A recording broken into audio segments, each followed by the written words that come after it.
오늘은 이제 26페이지에 하나님은 어떤 분이실까요? 어떤 분일까요? 라고부터 이 내용부터 함께 보는 시간을 갖도록 하겠습니다. 살펴보는 시간을 갖도록 하겠습니다. 맞죠? 26페이지 하나님에 대해서. 네.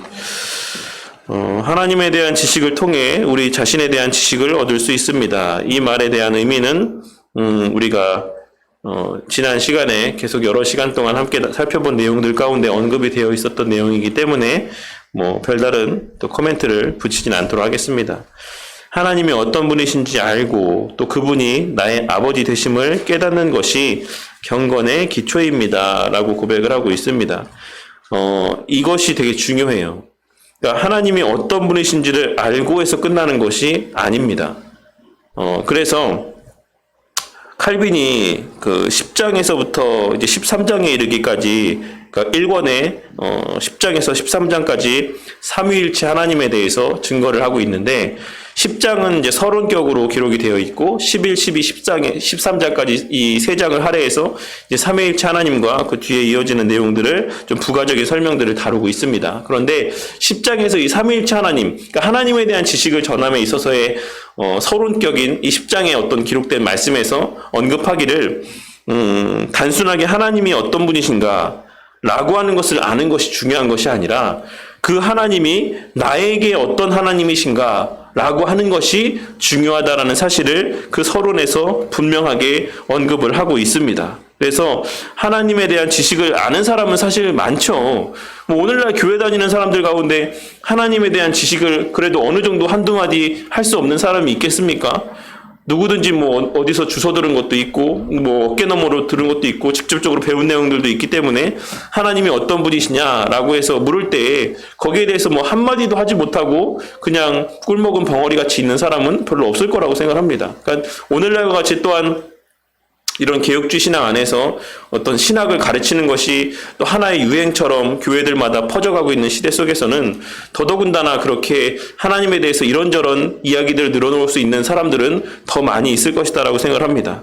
그런데 그럼에도 불구하고 교회의 어떤 현실들을 바라보면 정말 참된 예배자, 참된 신앙인의 모습을 발견하기는 쉽지 않은 것을 또한 우리는 부인할 수가 없다라는 것이죠. 그러니까 이것이 의미하는 바가 무엇이냐면, 그러니까 하나님에 대해서 이렇다 저렇다 이야기하는 것들을 많이 늘어놓을 수 있는 성경적인 지식들은 많이 소유되어질지 모르겠지만, 중요한 것은 그 지식이 나의 삶 가운데 어떤 영향력을 미치는 것인가. 그러니까 그 하나님, 우리가 알고 있는 그 지식 가운데 있는 그 하나님의 속성들이 그 나의 삶과 그럼 무슨 관계가 있는 것인가? 라는 것에 대한 어떤 결부되어지는, 거기까지 나아가는 어떤 신앙의 모습들이 나타나지 않는다라는 것이죠. 그러니까 칼빈은 바로 그것을 이야기하고 있는 것이에요. 우리가 하나님을 아는 것은 그냥 하나님에 대한 지식을 아는 것이 아니라 그 하나님의 속성들이, 그 하나님의 어떠하심이 나에게 어떤 의미가 있는가, 나의 삶 가운데 어떻게 체험되어지고 있는가, 나의 삶 가운데, 나의 삶의 모습들 가운데 그 의미들, 하나님의 속성들과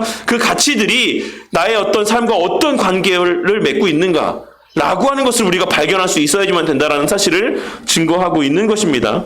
그러할 때만 그와 같은 체험들이 있는 지식들만이 참된 지식이다라는 사실을 말씀을 하고 있는 것입니다. 그래서 우리가 체험만 강조하면은 어떤 신앙이 됩니까? 신비주의적인 신앙이 되는 거죠. 은사를 추구하는 어떤 신비주의적인 성향의 신앙으로 흘러갈 수밖에 없습니다. 체험을 강조하면. 근데 반대로 또 배움만 강조하면 어떻게 됩니까? 그냥 머리만 커지는 그런 차가운 냉랭한 가슴에 아무런 어떤 실제적인 어떤 사랑과 어떤 감정의 동요함은 없이 그저 상대방을 정죄하기에 급급한, 그저 상대방에게 책 잡히지 않기만을 바라는 어떤 외식주의적이고 형식적인 신앙의 모습으로 바뀌어질 수밖에 없다라는 것이에요. 그러니까 우리가 정말로 이 배움이라는 것, 성경의 배움이라는 것과 체험이라는 것이 동시에 어우러져야지만 그 신앙이 진정으로 가치 있고 의미 있는 신앙이 된다라는 사실. 그래서 언제나 하나님께서 성경에서 안다라는 표현을 사용할 때에 야다라는 그 단어를 사용하고 있는 것에 대해서 우리가 의미 있게 살펴야지만 된다라는 것이에요. 우리가 내 아내, 내 남편에 대해서 아는 것만큼 사실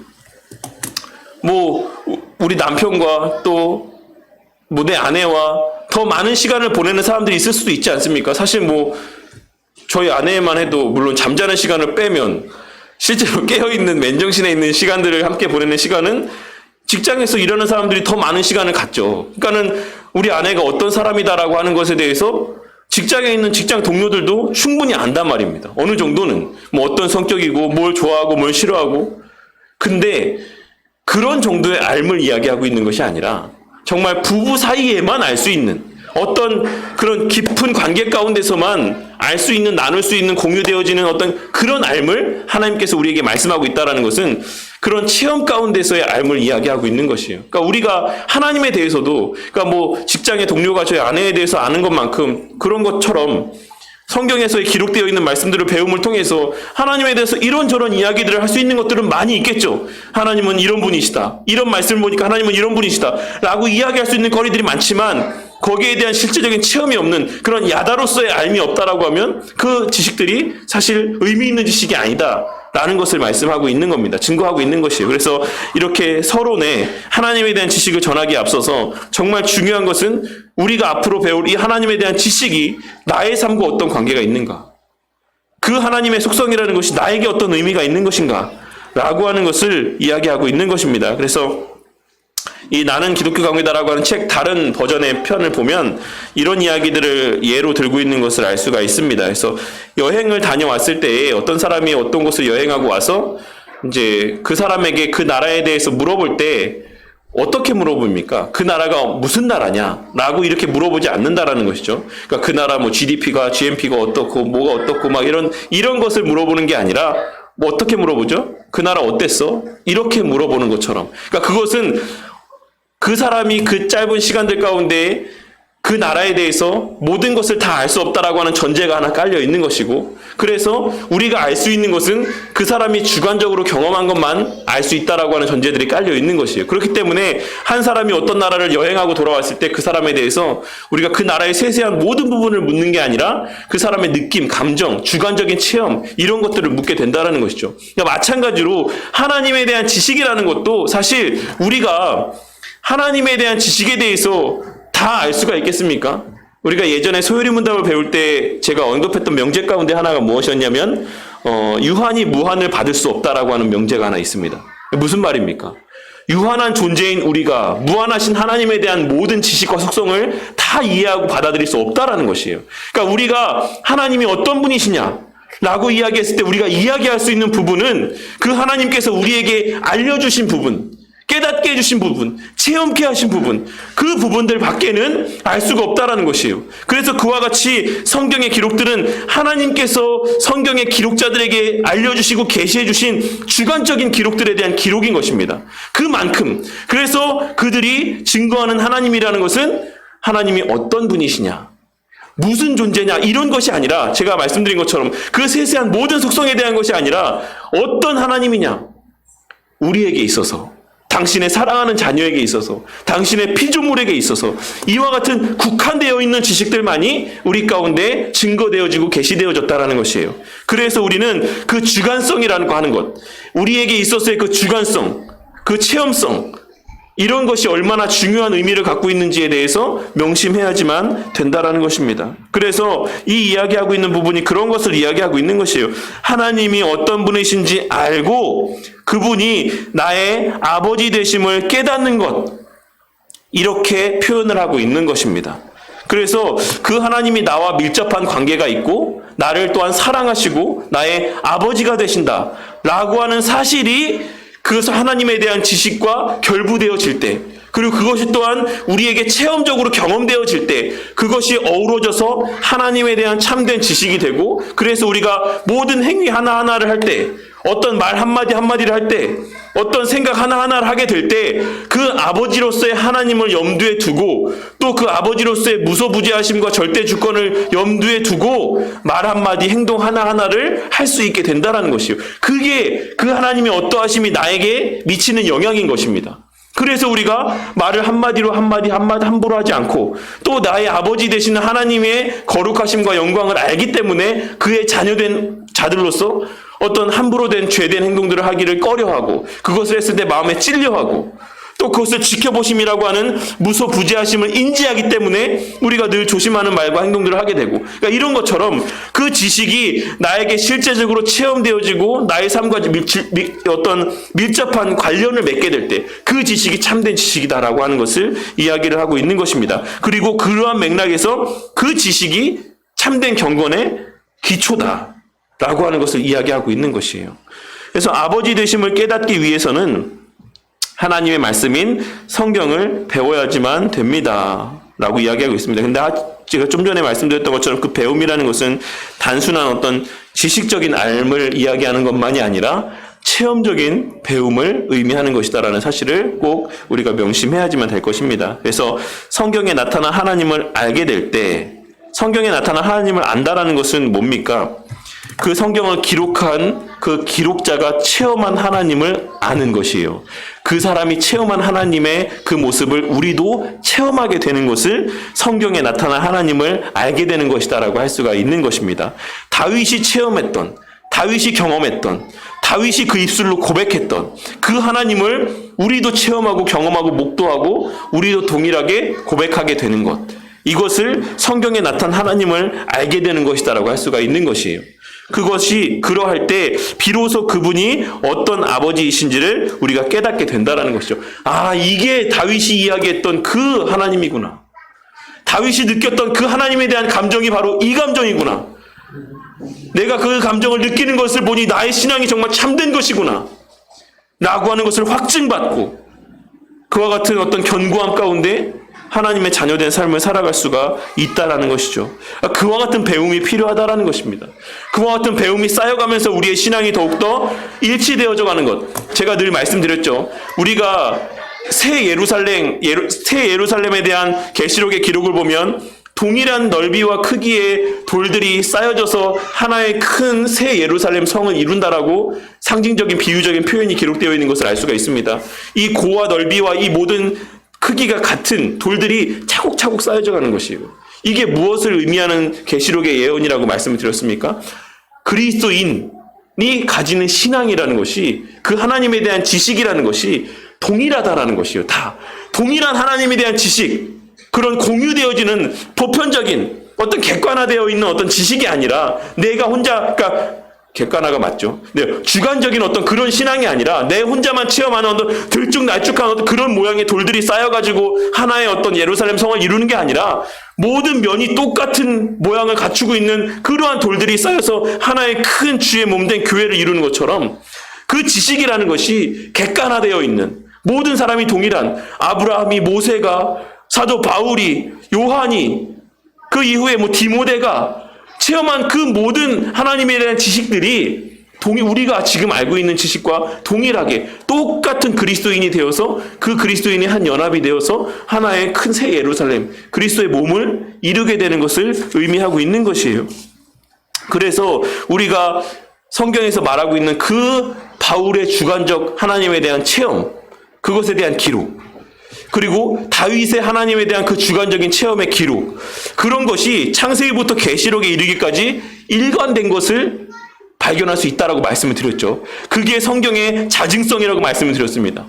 모든 시대, 여러 시대를 살은 전혀 다른 문화권에 살았던, 다른 배경과 어떤 삶의 모습을, 성격을 갖고 살았던 모든 사람들이, 창세기부터 계시록에 기록된 모든 사람들이 경험하고 하나님에 대해서 고백하는 그 내용들이 다 일치가 된다라는 것이에요.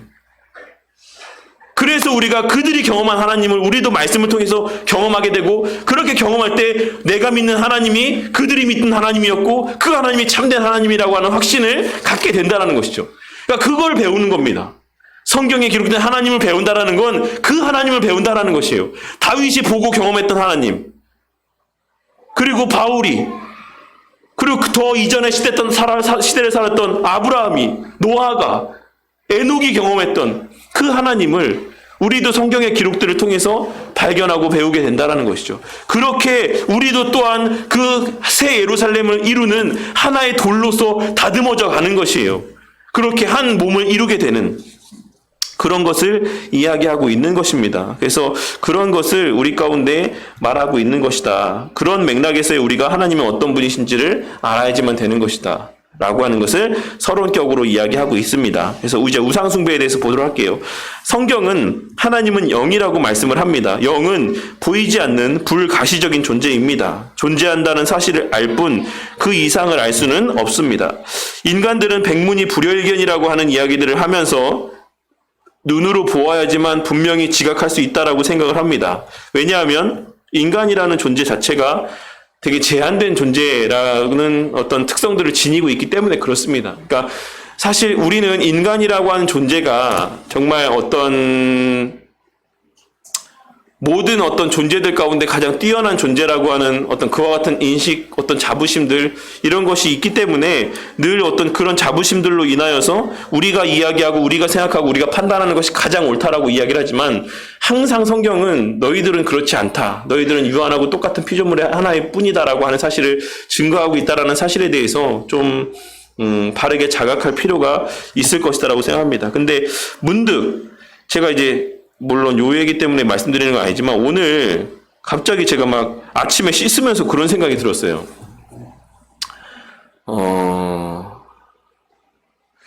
사람이 이제 그렇게 뛰어난 존재다. 그러니까 내 개인이 어떤 드러내고자 하는, 그러니까 내 자신의 어떤 잘남, 이런 것들을 드러내 보이고자 하는 건 사실 인간의 본성이거든요. 그러니까 내가 다른 사람들보다 좀 더 나은 사람이야. 라고 하는 어떤 그런 마음들은 사실 모든 인간에게 기본적으로 갖춰져 있는, 보편적으로 갖춰져 있는, 대다수에게 자리하고 있는 어떤 기본적인 성향이라고 할 수가 있습니다. 그리고 실제로 모든 피조물들과 비교해 봤을 때 정말 인간이라고 하는 존재가 갖고 있는 어떤 특성이라는 것, 어떤 그런 능력이라는 것이 정말 비교가 되지 않을 만큼 더 우월하게, 월등하게 뛰어난 어떤 그런 능력들을 갖고 있는 것이 또 사실이기도 하죠. 동물들과 비교했을 때. 근데 참 아이러니한 게 그처럼 자신을 드러내고 싶어하고 또 인간의 어떤 위대함과 가치에 대해서 그렇게 목 놓아 외치는 우리 인간의 본성이라는 것이 하나님의 피조물로서의 우리를 대함에 있어서만큼은 또 하나님과 관계된 것에 있어서만큼은 정반대의 모습을 나타낸다라는 것입니다. 이게 무슨 말이냐면 결국에 이 뛰어난 과학, 하나님이 인간에게 부여하신 뛰어난 과학적인 어떤 재능들과 어떤 이성적인 능력들과 논리적인 사고들을 통해서 인간이 끊임없이 주장하는 게 뭡니까? 인간은 동물이다. 인간은 단세포에서 진화해 왔다. 결국에 인간의 본질은 그와 같이 아주 하등한 어떤 그런 세포와도 본질적으로는 별 차이가 없는 것이다. 이런 것을 지금 밝혀내기 위해서 수많은 과학자들이 노력을 하고 있는 것입니다. 그렇지 않습니까? 아니에요. 인간, 이 우주는 저절로 생겨났다. 빅뱅이라고 하는 이론을 통해서 정말 우연의 산물이고 정말 아무것도 아닌 존재에서 그냥 이렇게 발전하다 보니까 진화해 오다 보니까 지금의 우리가 되었을 뿐이다라고 하는 그렇게 자신의 가치를 드러내고 인정받기를 원하는 그 인간의 욕망이라는 것이 이 하나님과 관계된 부분에 있어서만큼은 아니야. 그렇지 않아. 인간은 그냥 세포에 불과해. 거기서부터 진화되어 온 것 뿐이야. 라고 하는 말을 한다라는 것이죠. 이게 얼마나 앞뒤가 맞지 않는 모순된 우리의 인간의 본성인지를 우리가 발견할 수 있어야지만 됩니다. 그러니까 제가 문득 그런 생각이 들더라고요.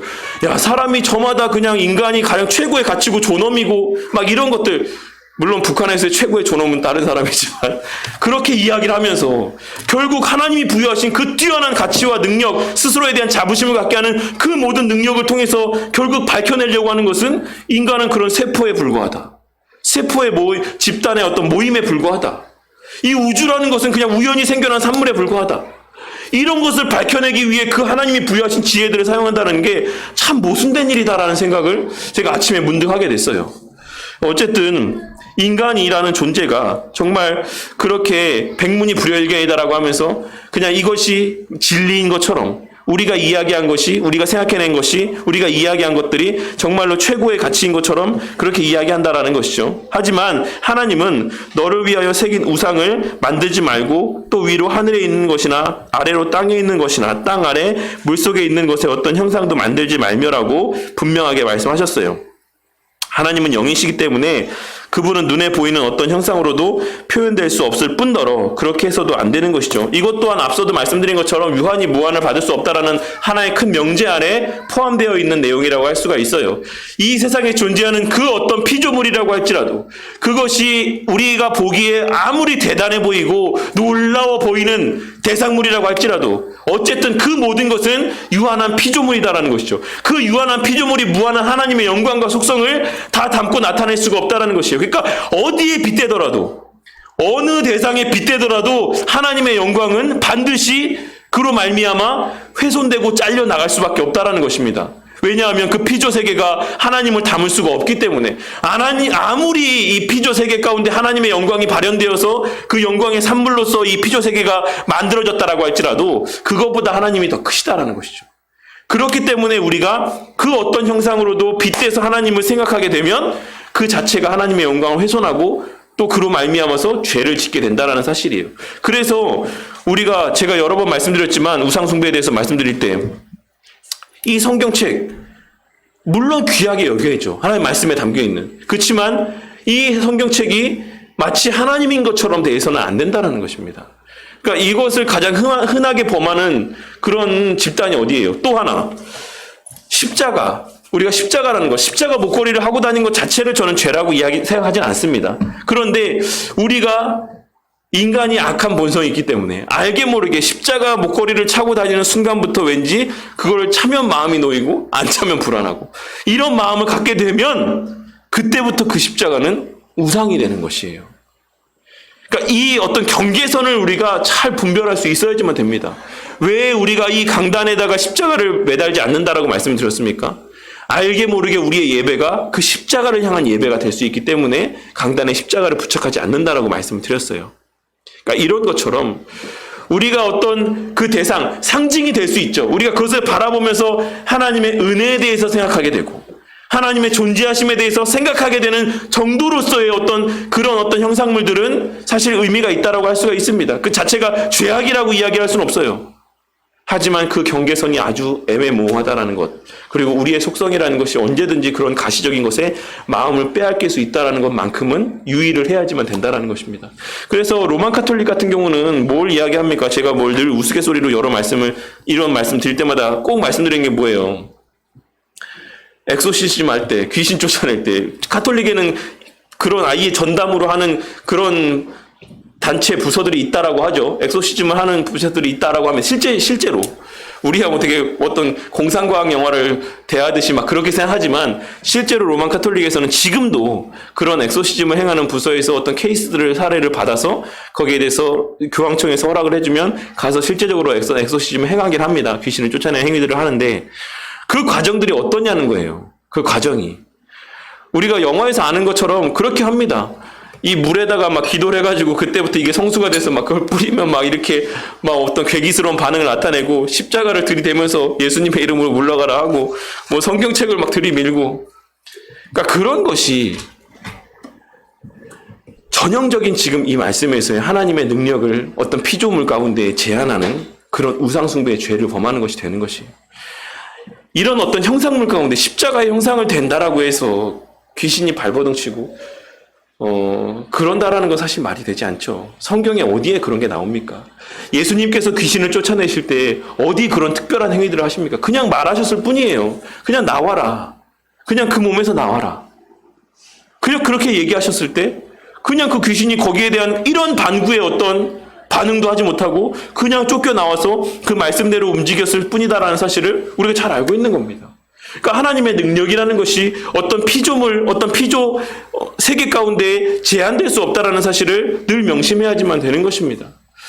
우리가 엑소시즘에 대해서 더 깊이 있는 얘기를 나눌 건 아니니까 어쨌든 그런 얘기들을 나눌 일이 있으면 모르겠지만 나중에 혹시 기회가 돼서 어쨌든 그런 모든 행위들이 다 또한 하나님의 능력을 제한하고 우상을 숭배하는 하나의 한 방편이 된다는 사실을 우리가 잊지 말아야지만 될 것입니다.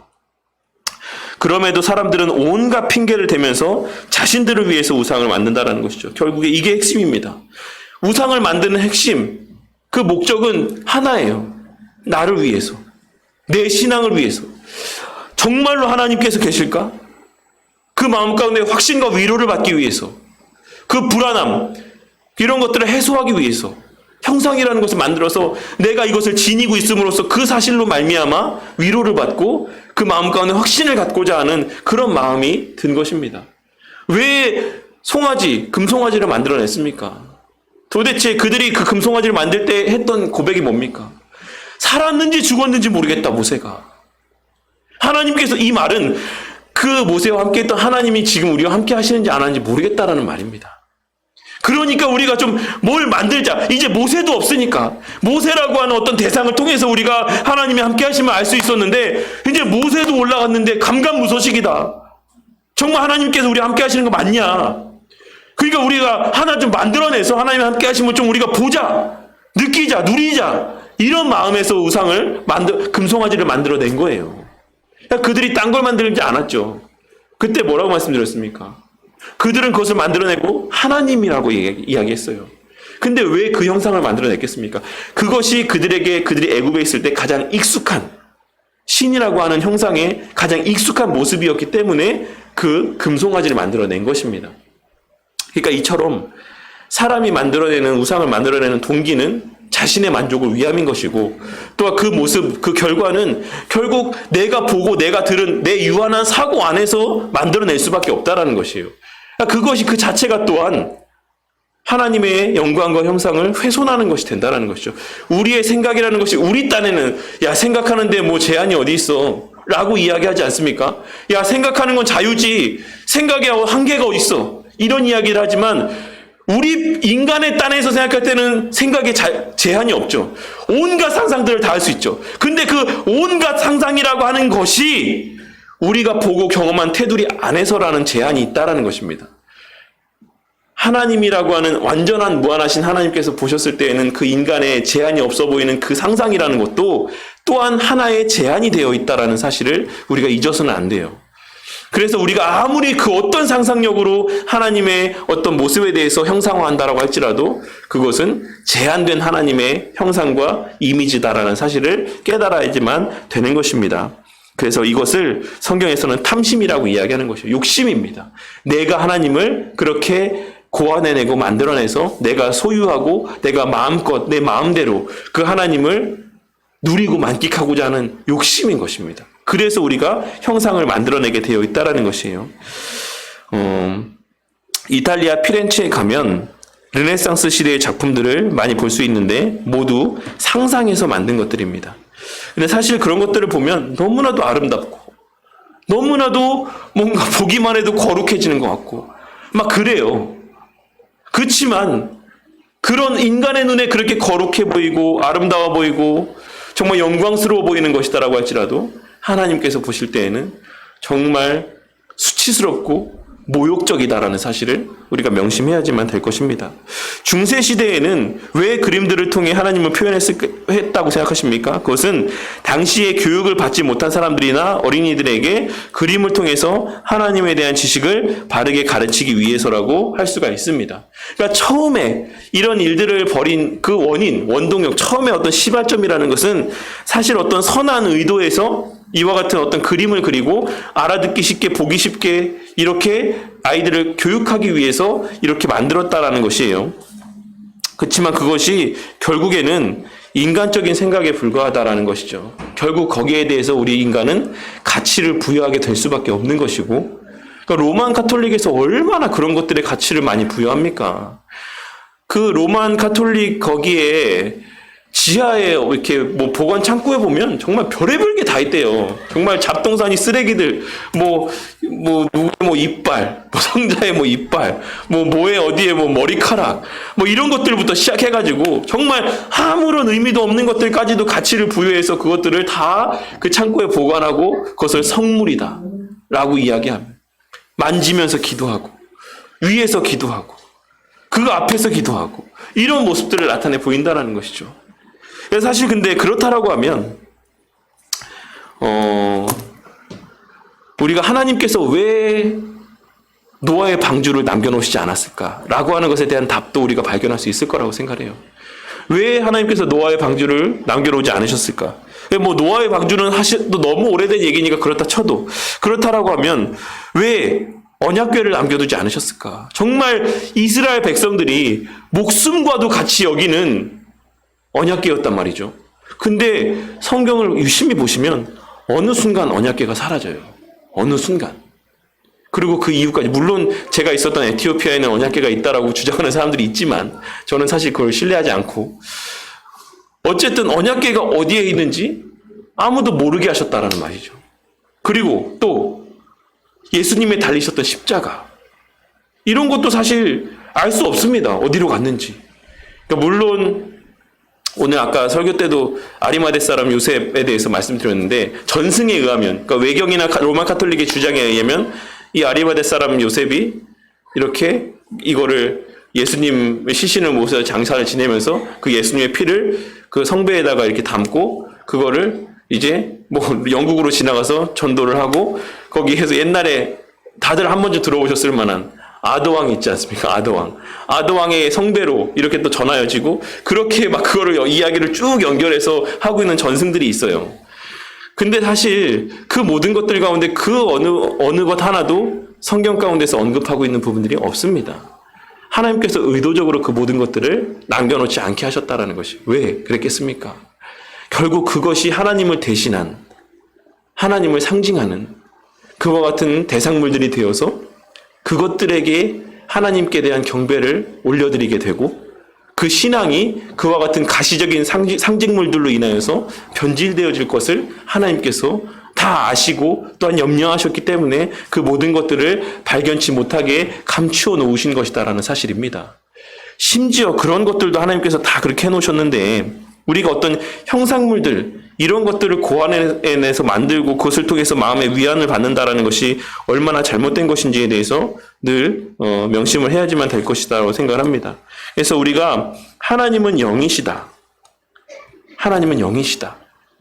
하나님은 어떤 가시적인 존재가 아니다 라고 하는 사실에 대해서 늘 명심하고 살아야지만 됩니다. 그러니까 인간의 본성을 여실히 잘 드러내주는 성경의 표현 가운데, 기록 가운데 하나가 요한복음 4장에 기록된, 우리가 함께 또 말씀을 통해 나눠본 적도 있었던 수가상 여인에 대한 예수님의 말씀이에요. 이 여인이 알게 되었을 때 뭐라고 이야기합니까? 요한복음 우리 4장 19절부터 24절까지 말씀 한번 보도록 하겠습니다. 요한복음 4장.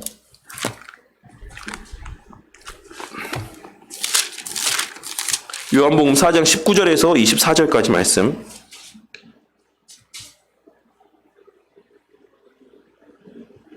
요한복음 4장 19절에서 24절까지 말씀 함께 봉독하도록 하겠습니다. 시작.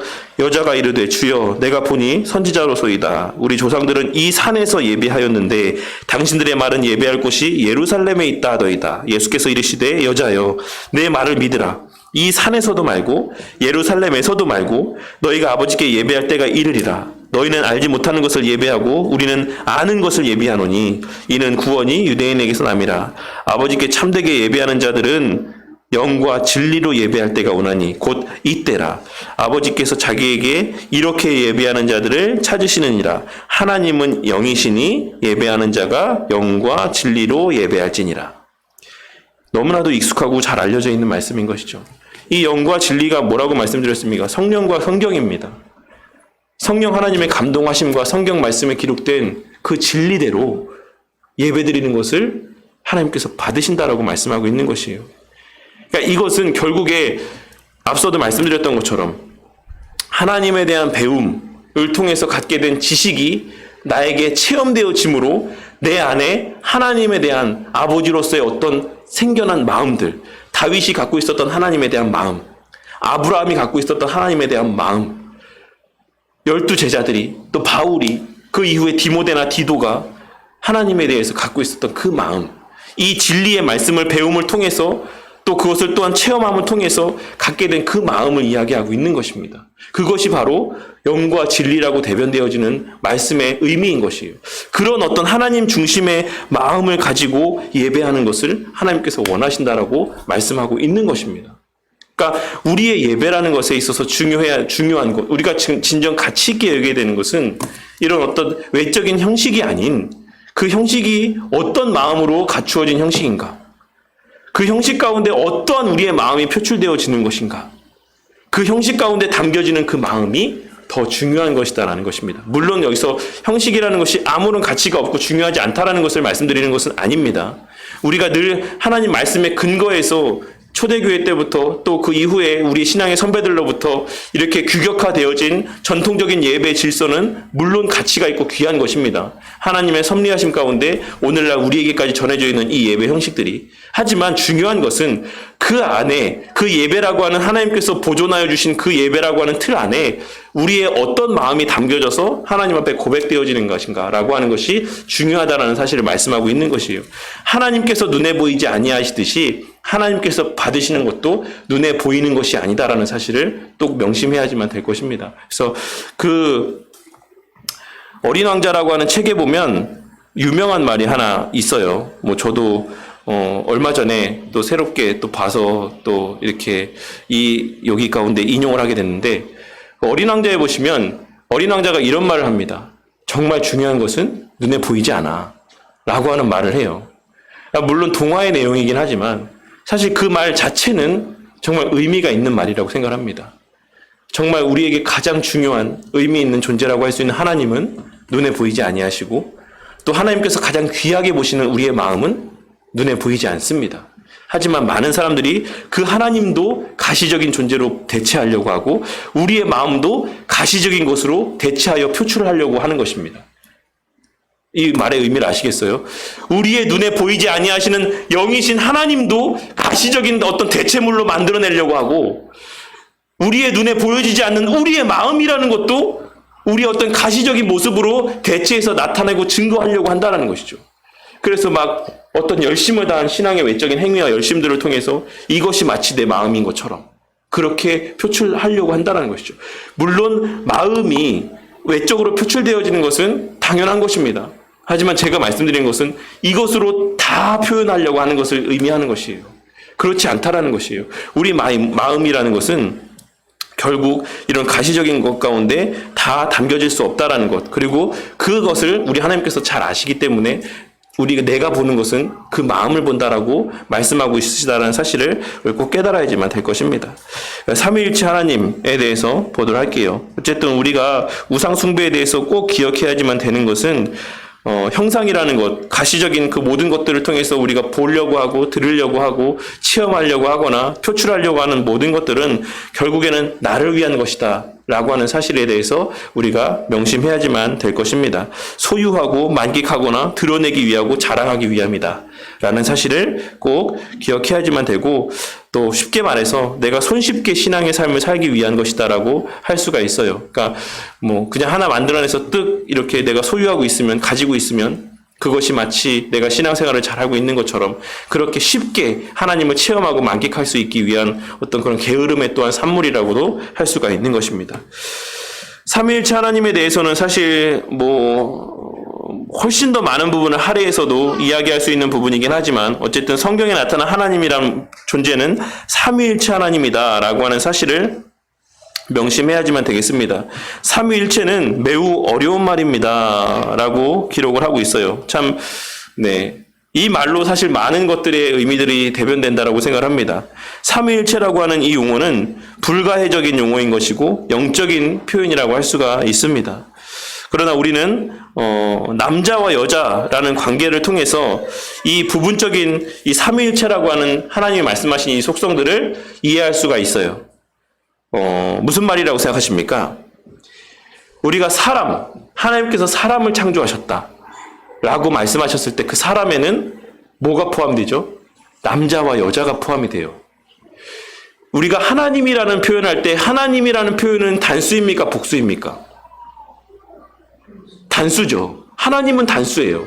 근데 그 하나님이라고 하는 단수의 표현 가운데는 복수의 개념이 담겨져 있다는 것이에요. 무슨 의미인지 아시겠습니까? 성부 하나님과 성자 하나님과 성령 하나님이 하나님이라고 하는 용어의 이 단수의 용어 가운데 포함되어 있는 것입니다. 우리가 사람이라는 표현은 이 표현은 단수입니까? 복수입니까? 단수죠. 사람들이 복수잖아요. 근데 이 사람이라고 표현에는 복수의 개념이 담겨 있다는 것이에요. 남자도 사람이고 여자도 사람입니다. 오늘날에는 이 젠더라는 개념에 의해서 이 성별이라는 게 수십 가지가 있다라고 하더라고요.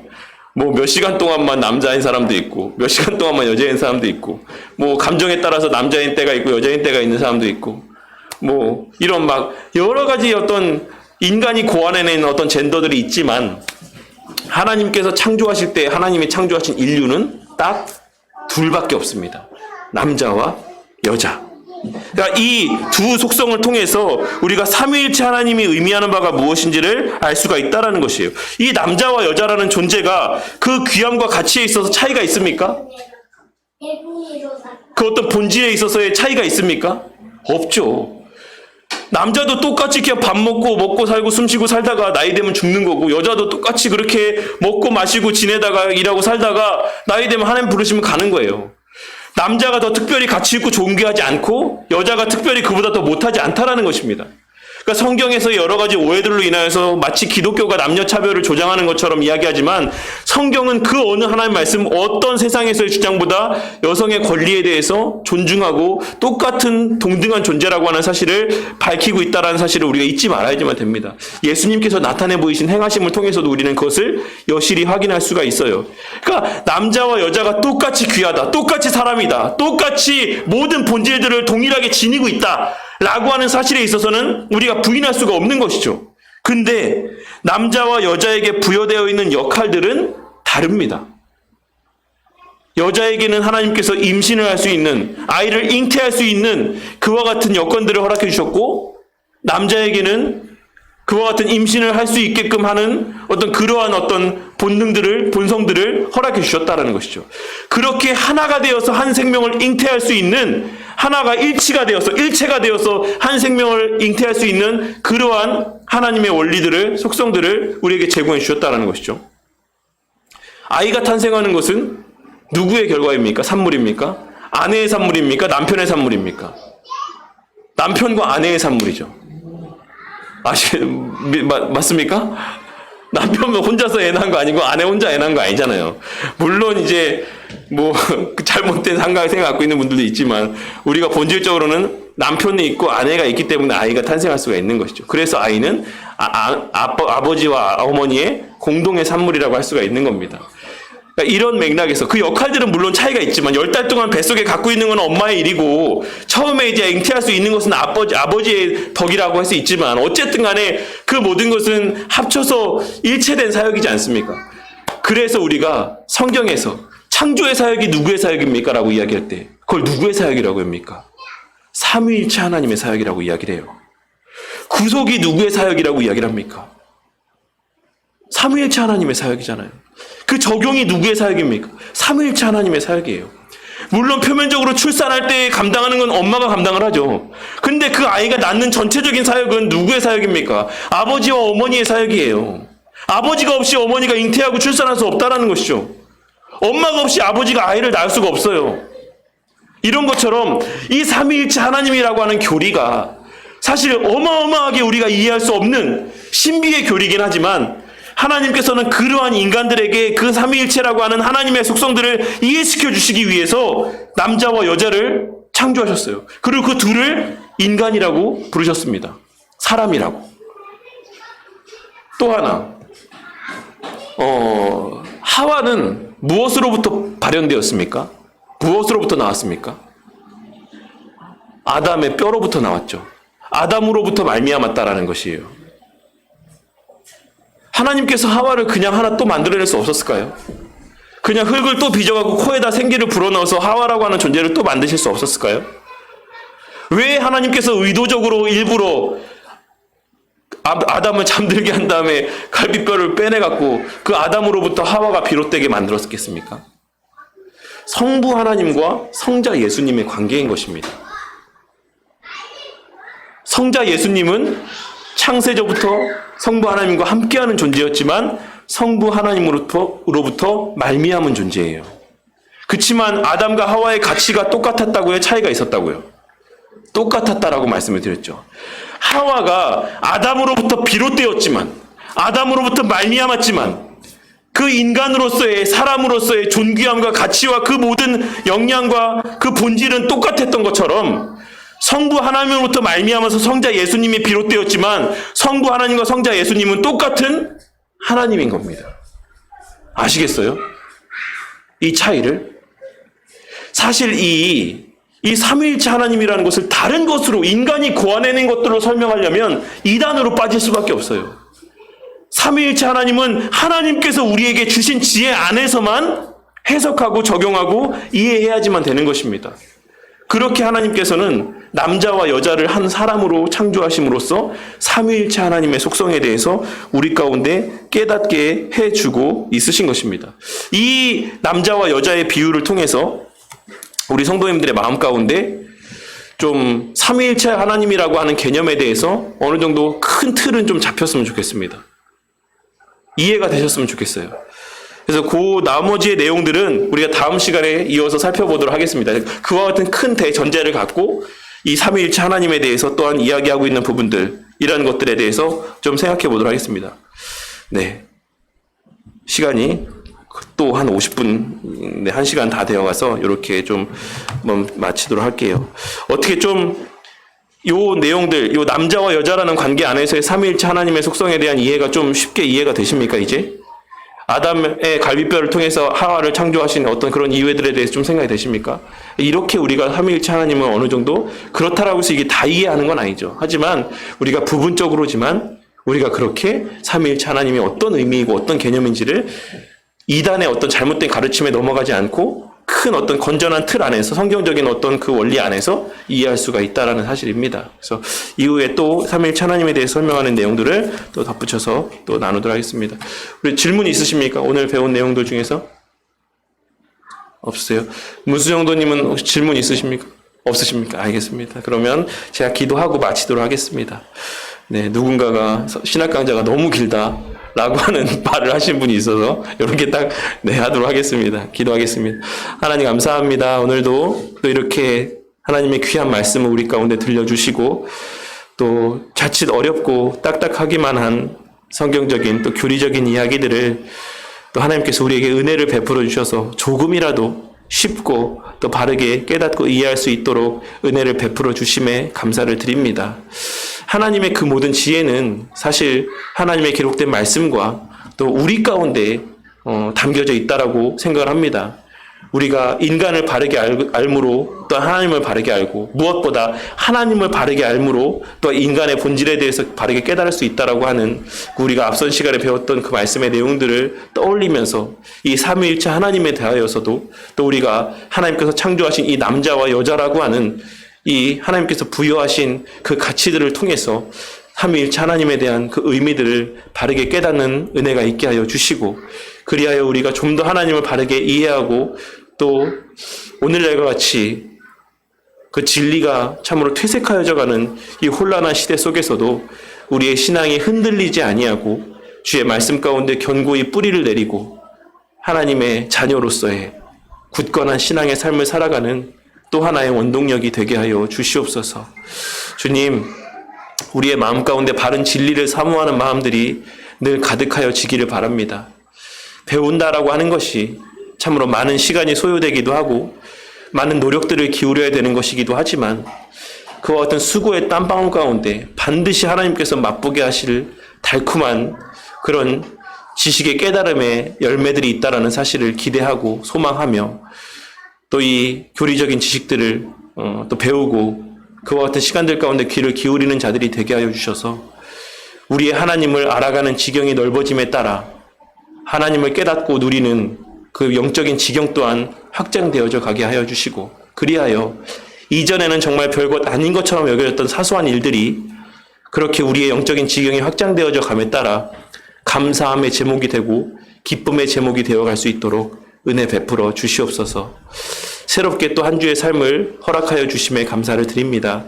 이 한 주의 무더위 속에서도 우리 성도님들의 건강을 주님께서 지켜주시고 또 배운 바를 곱씹는 시간들 갖게 하여 주시고 매일같이 말씀을 보고 또 말씀을 묵상할 때에 그 말씀 가운데 담긴 하나님의 자기 계시와 우리를 향한 하나님의 사랑에 대한 증거가 우리 마음 가운데 깨달아짐으로 또 한 주간 우리의 영이 성장해가는 놀라운 은혜를 맛보는 복된 한 주의 삶의 시간들 되게 하여 주시옵소서. 다음 주일에도 또 한 주간 체험케 하신 많은 은혜들을 마음 가운데 새기며 또한 이 예배의 자리 가운데 발걸음할 수 있도록 주님께서 친히 인도하여 주실 줄 믿사오며 이 모든 말씀 우리 주 예수 그리스도 이름 받들어 기도드렸습니다. 아멘.